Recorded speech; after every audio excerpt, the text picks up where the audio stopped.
સુરતમાં આમ આદમી પાર્ટીના નેતા પર મહિલા પર દુષ્કર્મ આચરવાના કેસમાં ફરિયાદ નોંધાઈ હતી।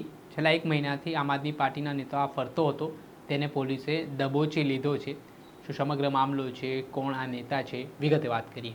વૈષ્ણવજન તો તેને કહીએ જે પીડ પરાઈ જાનાને રે। દર્શક મિત્રો, નવજીવન ન્યૂઝમાં આપનું સ્વાગત છે। હું છું ફૈઝાન। વાત કરીએ તો આજથી થોડાક દિવસ પહેલાં સુરતમાં આમ આદમી પાર્ટીના પ્રવક્તા કાળુ વઘાસિયાએ એક મહિલાને લગ્નની લાલચ આપી લાંબા સમય સુધી શારીરિક શોષણ કર્યું હોય તેવા આરોપો સામે આવી રહ્યા છે।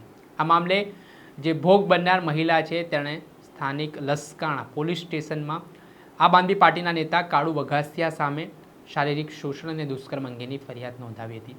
આ ફરિયાદ નોંધ્યા બાદ કાળુ વઘાસિયા ભૂગર્ભમાં ઉતરી ગયો હતો। ત્યારબાદ તે ફરાર ચાલી રહ્યો હતો અને એક મહિનામાં પોલીસને હાથ તાળી આપીને નાસ્તો ફરતા આરોપીને અંતે લસકાણા પોલીસ દ્વારા ધરપકડ કરી લેવામાં આવી છે।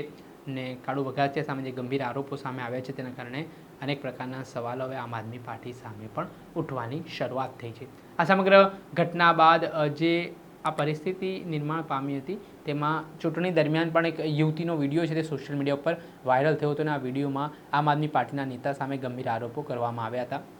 આ ઘટનામાં કાળુ વઘાસિયા દ્વારા પોતાની જાતને ગોળી મારી નાખવાની ધમકી પણ આપીને બ્લેકમેલ કરવામાં આવ્યો હોય જે ભોગ બનનાર મહિલા છે તેમને તે પ્રકારની વાત પણ જાણવા મળી રહી છે।